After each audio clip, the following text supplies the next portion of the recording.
rise with the sun and a vision in view, where the skies are clean and the hearts are true. We dine with delight, we sip slow and smile, living each moment in Live Eco style. From mountains to oceans we follow the breeze, in fashion that flows in comfort and ease. With every small step, with joy we compile a world more beautiful. Well, good, happy Monday, everybody, and we are happy to be with you here at the Live Eco Style team at our home here in Northern Illinois. And it is a beautiful, frolicky summer day. We all wake up after being, if you're a golfer, being awake all for the last 4 nights watching Scotty Scheffler dismantle the world. And some of us had to get up at 3 a.m. and watch all day. Yours truly, but congratulations to him. But anyway, Live Eco Style is about all the good things in life, and one of those for sure is the gentleman sitting with me, Robert Mills from California. Robert, how are you doing? Great, Randy. Always delightful to be with you on this delightful show. Well, it is delightful, and we're going to continue. Robert, just give you a little history, is a retired attorney. He was a consumer advocate, winning the good cause for many people over many years, and but also a mountain climber.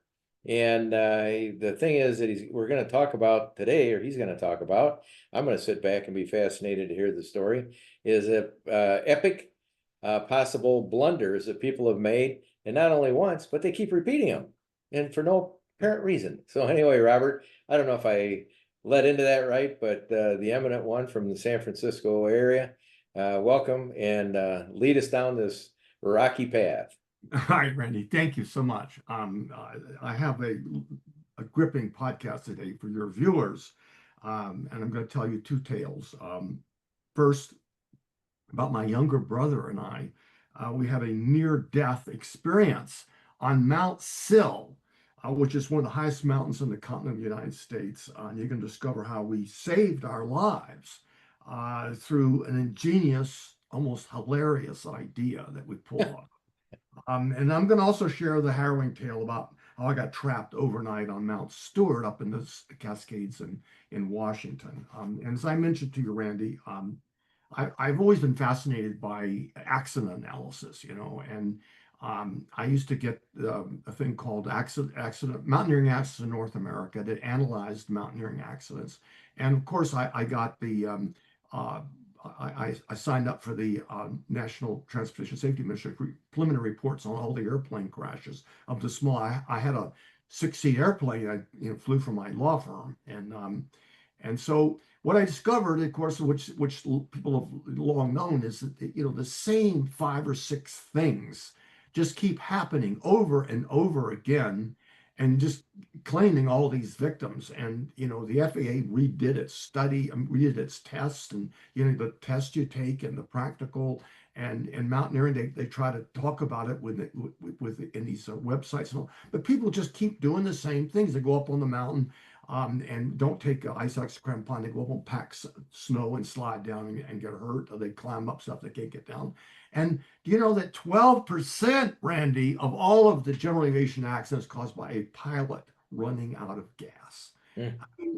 I mean, what are they thinking? So anyway, with this backdrop, we're going to tell this tale about what happened to me, but I want you to keep in mind that these are pretty esoteric stories, but we're going to come back to that in the future. That there's something to be learned from my mistakes. Okay, so let's buckle up here, and so we'll start with Mount Sill. I've been a lifelong.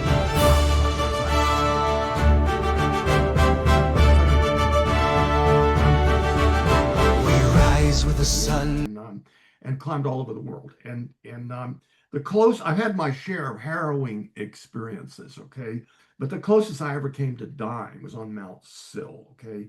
In this instance, I had my 7 years younger brother, Roderick, who's a fantastic climber. He's a great partner, and he would have also died with me. He now lives in Geneva, Switzerland. He comes over from now and then. He and I were very close. We climbed all over the world together, US, Canada, Europe.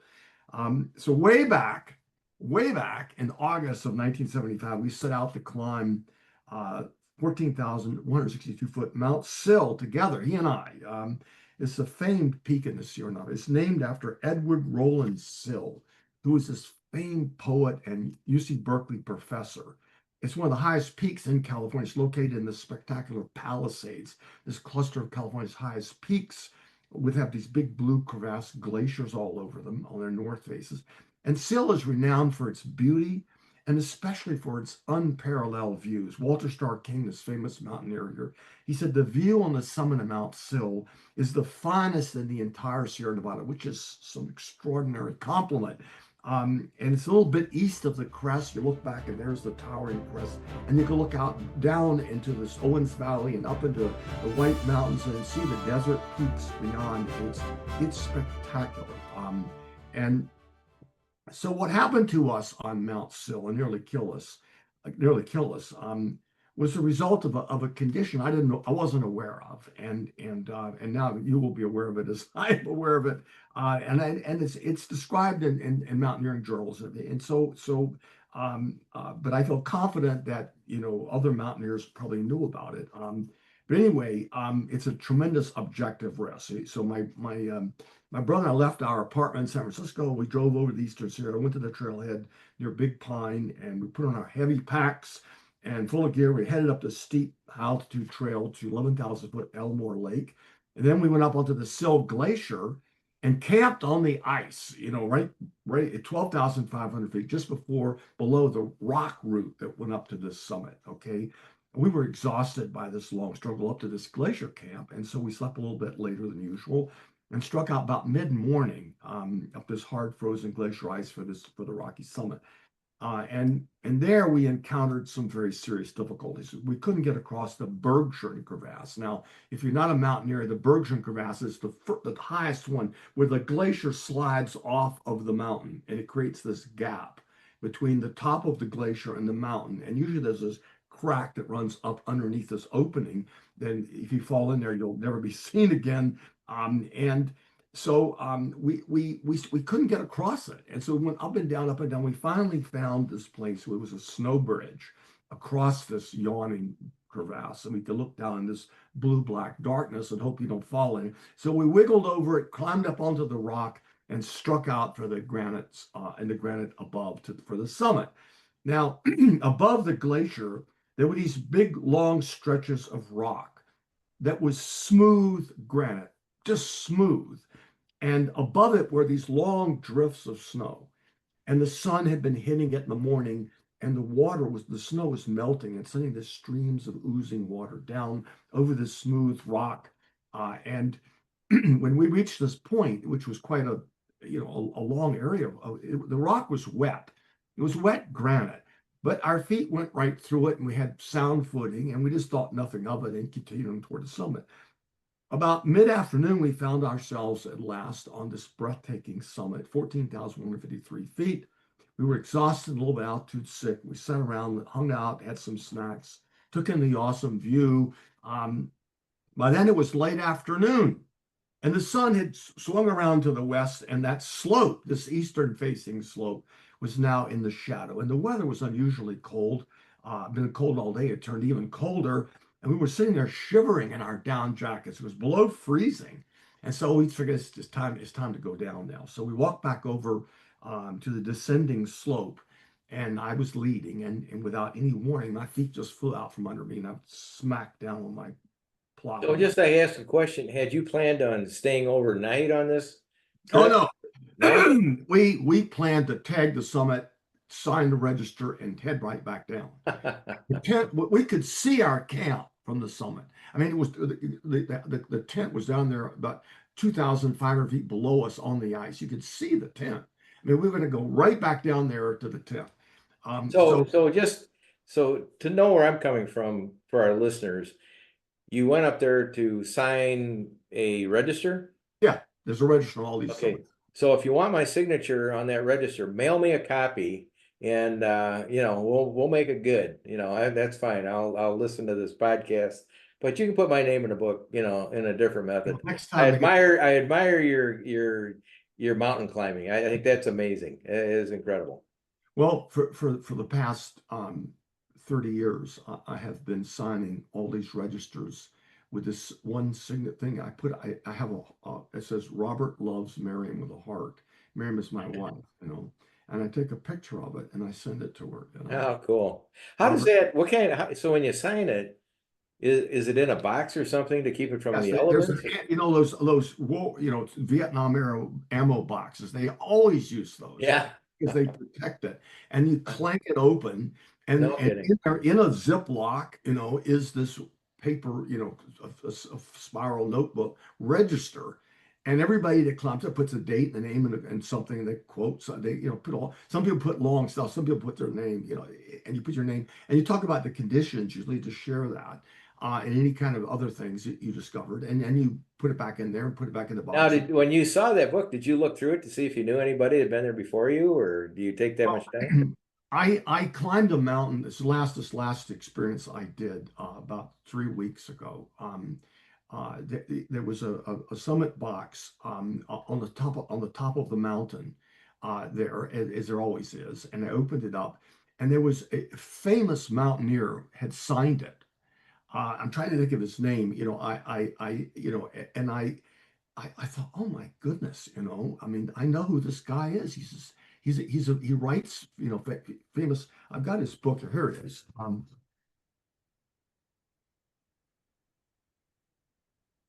you see that? Yeah, Uh, it's this book, Desert Summits, and it's by Andy Zion, Zdon. Okay, his name is there on the summit register, yeah. right before me. And so when I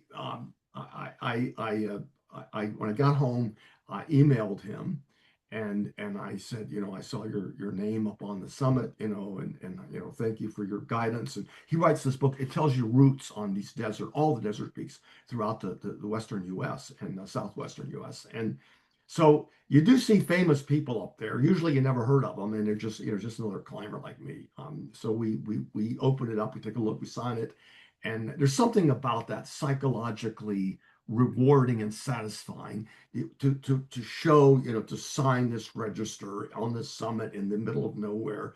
And everybody does it, and people bring them up there, and they take them down every 20 or 30 years, and they make it available. These organizations, they keep digital records of it and all that. So, and you could see some of them go back. I mean, some of the remote mountains I'm climbing, the people signing it 50 years ago, and there's the register. There's half rotted, but Yeah. it's there. And so anyway, so we signed the register, and we decided to get down quick because we're freezing.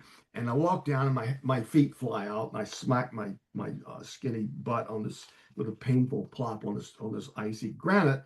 And my brother shouts at me, "What happened?" And I said, I sit up stunned, and I realize that I'm sitting on ice this thick. It's everywhere around us here. And so I pick up a rock and I just toss it out and watch this rock go down, gather up slowly, and then fall into the distance below. And realize, of course, that's what would happen to me if I go down that way. And so I'm still in a denial about what are we going to do? So I stumble back up to my feet and walk back up to the flatter ground away from the slope there. And Roderick says, we're just going to have to find another way down. Um, and so I said, yeah, let's do that, but he did not seem very assured about what he was saying. And the unspoken part of it, which I was thinking is, what if there is no other way down? I mean, we're both thinking that. So we go down this long summit, this flat summit there, looking for another way to get down. And we go over to the edge, and it was thousands and thousands of feet straight down. And then we went all the way down to this far end, and we came all the way back and then went to the other side, to the western side, and nothing there. And it's just stomach churning vertical cliffs, thousands of feet straight down. And it's not for nothing they call this a fifth class mountain, which means you need long ropes to do it. And so we went back up to the flattish summit that we were there, and then walked back down to where we were, looking over all of this stuff, and thinking, what the hell are we going to do? And panic was rising, because we began to comprehend the gravity of this, and we were already freezing cold, and it was going to get a lot colder, and up high like that, as the sun starts to set, it just plunges down much more than sea level. I mean, at 14,000, it'll go down 20 degrees in the first 2 hours. It was already below freezing. I mean, it's going to get down in the single digits with the wind. Wow. And so we're already, and I realized that we were never going to survive the night up there. I mean, we were not prepared for it, in the wind and the rain, and without shelter. And so we had to get down. So we kept staring at it and staring at it. What are we going to do? What are we going to do? And then I noticed this peculiar phenomena that there was a series of little tiny rock knobs that stuck up, protruded through the ice. And they were every 20 feet or so, all the way, every which way. And so I looked at them and I thought, there's something for us to hold on to. And I just kept saying to myself, how can we get from one to the next? And I just kept saying to myself, and Roger kept saying to me, if only we had a rope, we had these ropes. He didn't bring it, And we kept saying that to ourselves, and I kept looking at it, and we kept saying it, and then finally, I'm looking at these things, and I keep going over mine, and then suddenly, this idea occurs to me, and so I immediately strip to my underwear, and it's below freezing, and the wind's blowing. And I take all my shirts, different shirts and jackets, and my pants and the wind pants, and I tie them all together. And I look over to Roderick and I say, Roderick, give me your clothes. And he looks at me horror-stricken for a moment, Yeah. and his mind grasps what I'm actually asking him to do. And then he slowly, this big grin spreads across his face as he gets it. And he begins to take off his clothes. And so we tie it together. We got a 30-foot long rope, okay? And we start down and we, use this belay thing where we went back and forth to these things. If somebody fell, you'd pendulum around, they would catch you. And so we start down, and some of these protrusions were like this hanging, and we just worked our way down the ice, naked, essentially, except for underwear. And we kept going until finally, I got down to this crux of it where it was just horribly dangerous. It was steep. And if you slipped, it was like you were dead. I mean, and I was holding on to something that was as big as a pencil eraser. And I'm reaching over for the next one. And to my delight and to my surprise, they held me. They held my weight. And I'd slide over and I'd have my butt on the ice and reaching, and kept lunging. And then, and Roger could do it. And I'd get in a secure place and belay him where he would come underneath me or to the side. And we just worked our way through this. And finally, I got to this one place, and it was just utterly harrowing, the most dangerous part. And I didn't think I was going to make it, but I grabbed these pencil things and held on, laying and reaching to the next one and making it. Finally, I got to my surprise. I thought, there is a God. I'm going to make. So this rope that you made, what is it fastened to above you? I mean, it wouldn't fasten anything. We were holding onto it and belaying each other, Oh, gotcha. because the other way would play it out, and that way you wouldn't get jerked, and we try to keep horizontal so that if you fell, you'd pendulum instead of just coming straight down and jerking, Gotcha. Just worked our way down, so that if somebody fell, you could catch them, okay? And you couldn't imagine doing this without that, because if you slipped, you were just dead, and there was no way to make it, So we finally got down where it started they're getting bigger and together. And finally, we found ourselves in a relatively safe place, and we realized we're going to make it. And so at this point, we've been out, I've been out, 30, 40 minutes, naked. Laying against the ice all the time. And I was starting to become so hypothermic, I couldn't function. My brain was shutting down. My muscles were becoming rigid. And I knew I had to get dressed, or I was going to be worthless, and I was going to be helpless. And so I got up and we put our clothes on, and I started doing jumping jacks and exercises together that would, once we got everything back on, could get us warm enough to just be able to move. So then we continued climbing down the rock. We're still pretty harrowing, but it was something to hold on to. We went down this, and at last we got back down to where the glacier was, and we went over to it, and jumped off onto from the rock over to the glacier ice in a flat spot. And then that's when we found our crampons and ice axe. I just had something pop up here. Was that me that did that? Well, no, there is. I think there was probably on mine. We've got a break coming up here in about 4 minutes, Robert. Okay. So just so you know, our end of our episode one. And then episode We're gonna one. break this into just to let our listeners know it's gonna be a two-part, part A, part B, one and two. So in about 3 minutes here, we got a hard I break can coming I up. can wrap this up in 3 minutes. I mean, we're That'd be down, great. we're on the glacier. We put our crampons and ice axe back on, and we just jog down to the tent and jump in the tent, get into our sleeping bags, do some exercises, and then in the bag on our knees and elbows, we cook some hot food. Uh, and then we roll up inside of the sleeping bags, and I had PTSD. I mean, I just all night long I just kept seeing this thing, and it was I so can't next. imagine that dinner was probably as good as any Thanksgiving dinner you had, heat wise, and trying to warm up and in a sleeping bag of some sort going, I mean, I what? felt like it was luxury. I mean, I was out of the wind, and so the next morning we decided we were going to just go.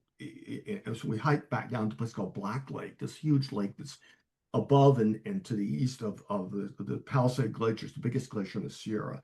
And it was a long descent, and we had to climb over rocks and stuff and hand over hand boulders. We finally got down to the forest, finally got to Black Lake. Roderick had brought his trout thing, and he brought a little linseed oil and some cornbread, and so he caught trout, and we had trout, and we built a campfire in there, Wow, and we set up a camp next to this beautiful lake delicious.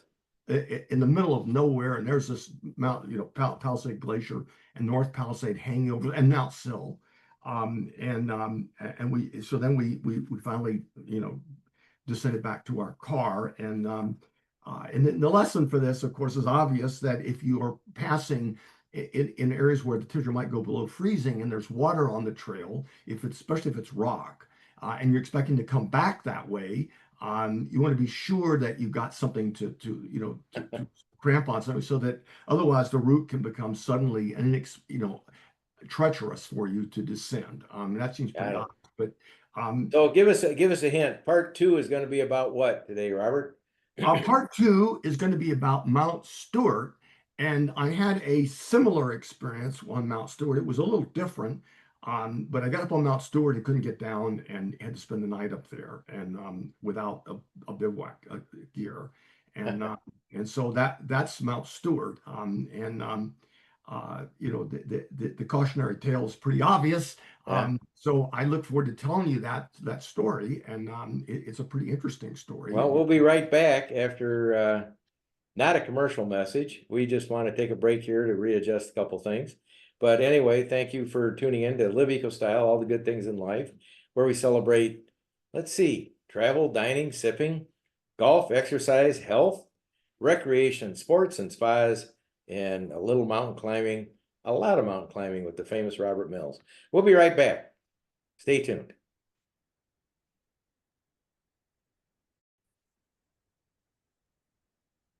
Well, welcome back. Thank you for sticking around. We're going to now, I hope you all had a chance to catch your breath after, can you imagine taking off all your clothes? Well, I guess to save your life. That's pretty ingenious, Robert. Had a couple people just texted me, wanted to know how you ever came up with that idea. And I said, well, you're highly intelligent. Now, highly intelligent mountain climber almost is an oxymoron, but I think you have to be in my world. I think that's flattering, unnecessary, unduly flattering. Necessity and the mother of invention, and all that. I mean, Yeah, and you're sitting up there, and you have this steep slope, and you realize that, a short rope would make this whole lot safer. I mean, and we kept saying that, if we only had a short rope, why didn't we bring, and then, I put two and two together, and I realized that I'm wearing a short rope. And if I tied everything together, it's not going to take it's not going to be subjected to a big jerk or anything. I mean, or any huge stress. Your clothes are pretty strong. I mean, you could swing on it easily, and you probably could pull a car with it. But and so by taking everything off and creating this, we created something that made this a lot safer way safer than it would have otherwise been if one of us had slipped. The other one could have just, they would have immediately just taken up the slack and pendulumed underneath us on the ice. And instead of sliding down and dying, I mean, it Wow. went down, 500,000 feet and then went over a cliff onto the glacier, and where you would fall into the Bergstrom crevasse and never be seen again.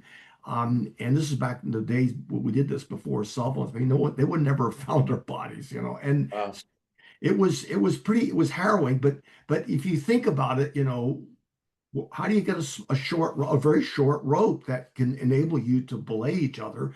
We came up with this idea, and it once you took off our clothes, it didn't seem like such a good idea, but we had no choice. It was that, and so we managed to get down to where we could put it back on again and just hop from rock to rock. There were bigger rocks there, and there was a rock to catch you if you fell. You would slide 10 feet, 20 feet into another set of boulders where you wouldn't go any further. And so that provided something to get us to where we could get our way back. It worked, and to my surprise. And it was, I wish I had a picture of us there dangling with 30 feet of clothing, with our sitting with our butts on glacier ice. It wasn't glacier ice; it was ice on top of this rock, with the wind blowing, and it gets cold up there. I mean, it really gets cold up there at that altitude. As the sun's starting to set. And we came up with this plan, and it was bizarre and almost hilarious, but it worked, and that's the closest I ever came to dying. I mean, without this plan, if we had, slipped, and probably would have slipped without having this to hold on to as we went down, you would die, and there was no question about it. And so I laid it in the tent that night, tossing and turning, and just, PTSD, reliving the situation and thinking, how did I ever get myself into It's just remarkably horrifying on every level. I mean, it just is, it's incredible. We have to remind people that if you want to sit and take a look, we have shorts or like previews that go up on our YouTube channel, on our Live Eco Style YouTube channel, and they're called shorts. And we have thousands of people that actually go to those every day. So you'll see segments from these that are put up, and they'll have a highlight there, what part of this podcast it'll talk about.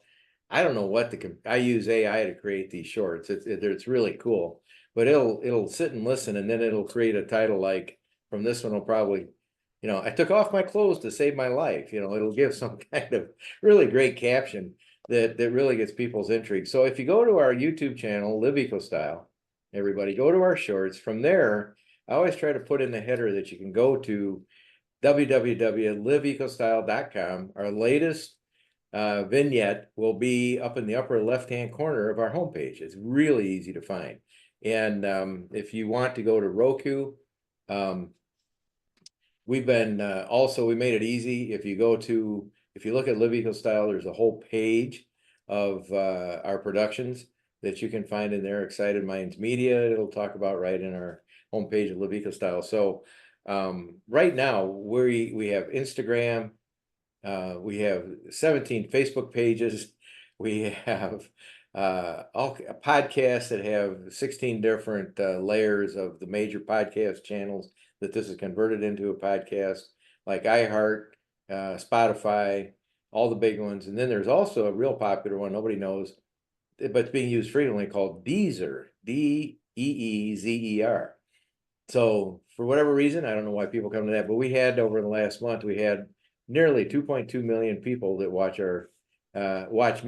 Robert tell these amazing stories. So I also been doing some interesting, people wanted me to share what's in the day of a life of a producer, which I did. And I put that out. I just taped it in my office, and I showed them what a day was like. And honestly, in the past, I just went to Facebook in the past week. We want to thank you for all coming to our Golfers Golf and Travel Facebook page, which is sort of isolated. It says it only has 233 followers, but last week, right now, as of today, we've had 427,000 people watch me do my day in the life of segment. So it's sort of, I don't know where people are finding us, but thank you for everybody that's that's coming along for this tale of mountain climbing and goofy things that golfers do. So we've got about, didn't want to use up all our time. We got about a little over 20 minutes, Robert. And so let's go to part two of how Robert saved his life, or what we'll call, what was that? Meet the Millers on another bad trip down to South America. You know, that movie. Or let's see, what's another title? Like, well, Dumb and Dumber, go mountain climbing. No, wait a minute, I shouldn't say that. You're pretty smart. But it's one of those things. Robert and I come from the same background, grew up, shared high school together. But Robert, I've always admired because he's brave, he's smart, and he loves to tell these stories. So anyway, Robert, sorry to take up all your time, but I had to throw in a little flavor of who you are, you know. That was fun, Randy. Thank you. I Yeah. appreciate the compliments. We talked earlier and in the last segment about subjective and objective risk, and I think that everybody should keep those things in mind because everything we do from driving to has subjective and objective risk, and we can do something about the subjective risk, and we can't do that much about the objective risk. There was a couple of campers this last week that were in Yosemite, and a big limb fell off a tree in their tent and killed them, and that's an objective risk. Wow. How much you can do about that, and at the same time, there were people who didn't tie the knots right. And there was this one famous guide, and he didn't put his carabiner in right. And he leans back and he goes right over the edge and goes sailing past his clients and follows 3,000 feet. That's subjective. Okay. And so there's plenty we can do in our lives is if we keep in mind the kinds of things that lead to, and especially outdoors with the same old things in Yosemite over and over again, people getting in trouble for doing the same things. Okay. And unfortunately, one of them was what happened to me on Mount Stewart. Okay. A cautionary tale. Don't do what I did. Okay. So about 10 years ago, wasn't that long ago, I went on a climb with a very experienced climbing partner of mine. And we decided we were going to climb Mount Stewart. And Stewart is way out in the middle of nowhere in the wilderness in Washington. You go to the nearest road, you have to go over a mountain range and come down and camp in the valley. And then there it is. And it's a big, high prominence peak, 5,000 feet from the bottom up to the summit. Okay. So we camped in this valley. And then we got ready to get up the next morning and head for the summit. And that's where I made a stupid and fateful mistake. Okay. At this point in my climbing career, after having learned some lessons on Sill and other places, I always carried emergency gear, in case I couldn't make it down. It's called an emergency bivouac. Everybody has them who climbs. If you have to spend the night, you got something, a space blanket and some other things that would save your life. And a lightweight bag, shelter, waterproof clothing, some extra clothing and all that stuff. I forgot and left it behind in the camp, and so we get to the top. It takes us all day. It's an extremely demanding and difficult climb. And we get up to the top. To the top, it's a long, flat summit. We walk down this thing with cliffs and everything, and we're climbing it. And then just as we get to the summit and sign the register, there's these clouds descend in. I mean, they just came out of nowhere. And it starts freezing rain. And the freezing rain puts ice all over everything, and the visibility goes to zero. You can't hardly see your hands in front of your face, and the wind is up, and we struggle around. This is back. We did not have at that point an app on our phone where you could follow the trail. Yeah, I have that now. And getting lost now is a thing of the past. You cannot get lost. And I remember Davy Crockett said, they asked him, "Have you ever been lost?" He says, "No, but for 3 or 4 weeks, I was a mite confused." And, but now you just follow your phone and it tells you. So I didn't have that. And so neither of us had that. And so we're up there and the wind is roaring and it's raining and freezing. And so my friend says to me the obvious, he says, "Robert, we can't make it down like this. And we have to pick our way through all these things and over these ledges and those. We just couldn't do it. And so let's just wait the forecast is for clear tomorrow. So let's just bivouac. We don't have a choice, you know. And of course, I knew he was right. And so he helped me find this crack in the rocks. Just a crack down in, and there was sand on the bottom. We climbed down in there, and he took his ice axe and helped me dig a trench in the sand. And I got into the trench. And put my jacket on, my rain jacket and everything else, and got into a fetal position, and would stay there for 45 minutes shivering, and then I'd get up and do this exercise routine. You know, I did this exercise class I took called the daily method. I'd get up and do the daily method, and I would get back in and curl up under my rain jacket for another 45 minutes. And I did this all night, and it kept me alive, and it kept me Wow. from freezing. But I'm not going to tell you it was fun. It was a No. harrowing experience. Uh, And it didn't get that cold. It could have gotten colder, and it could have started freezing. It could have rained a lot heavier. And it could have lasted several days. I would have been in deep yogurt if I had to go a second night there, but suddenly, the God smiled on me, and right at dawn, the sun comes up, the clouds burn off, the wind stops, and this warm sunlight pours in, and I'm thinking, hallelujah. And so I jump up, we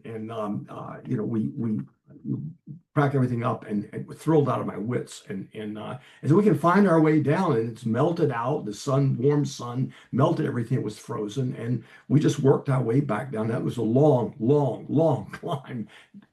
All the way to the far end of this mountain range, and all the way back down, finding the roots down, everything. It took us till 5 o'clock in the afternoon to get back to our tent. wow. And I was one tired cowboy. I mean, I crawled in that sleeping bag at 5 o'clock and went right to sleep. But the moral here is obvious, and at my expense, and don't do what I did. But they say that hypothermia, which is freezing, is the killer of the unprepared. Okay, and it is. Don't be unprepared. If you're going out someplace where there's any chance that something could come up, even something unexpected, and you can't get back, carry a bivouac bag. Carry what you need to survive overnight. Put it in your backpack.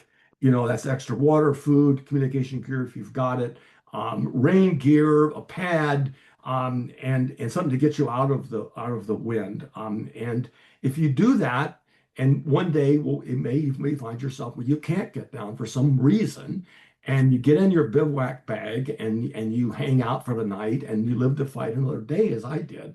And so learn from that mistake, and don't, if you ever go anywhere, always take the bivouac bag, and take everything else. That's just one thing that people leave without. People go without compasses. They go without telling anybody where they're going. They go, I think I told you a story of some guy came up to me on a trail in Desolation Wilderness. It was pretty close to, he was on the main trail back down, and he said, "Can you show me how to get down here?"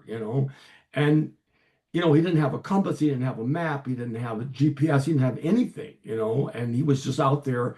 I mean, what is he doing out there like that? And I've seen people going up Mount Whitney, they're out of water, and they're already 2 hours away from the nearest water, and they get, you can go for days without food. You're not going to get very far without water. I mean, just debilitates you, and there you went. So take what you need and then some, and be prepared.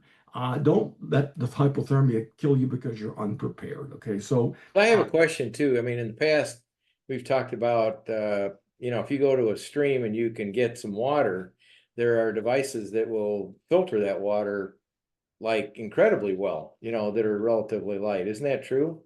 oh yeah, everybody has them who climbs up in the mountain, especially like, Yeah. you've got to have a lot of water, and the water in these streams back in the mountains, it occasionally has giardia, which is a type of parasite that is in this water, make you lose 20 pounds in a hurry, and so you take these little light filter. There's different types of them. I use one. You have like a 1 liter plastic bottle. You dip it in the water, and then you put this lid on. It's got a filter on it, and you turn it around and you squeeze it through that filter into your water bottle, and it filters this water deliciously and perfectly. Takes all the bacteria out of it. It's And amazing. It's just And incredible. It takes a really is. second like that, and you got your water. That's what we did this last weekend. I went up into the Hoover Wilderness. You just go over to a stream and then fill it up. We fill up our 2.5 quart bottles, and I have another 3 liter, like a little plastic thing I could put. If I want to go up to a camp someplace away from a stream, I can fill that up and hang it up, and then I can have water for eating and everything for the night, and leave full, with two liters and a half on So each side. you've been in blizzards and such. I mean, can you just melt snow? Is snow clean enough to melt and drink? Oh yeah, snow is perfectly clean to melt. When you're in the snow, you got no water problems. And if you use a propane starts to give out about 15 degrees. It becomes too you don't get the thrust you need in it. So you have to switch over to a white gas stove about 15 degrees Fahrenheit. And so I have those, and you crank them up, and they will, have the bright hot fire, and you bring a little pot, and you fill it full of snow and sit it on the stove and turn it on, and it melts it. You pour it in, you pour it into you don't need to filter snow. You just pour it into your bottle, and you're done. You're just melting snow is what you're doing.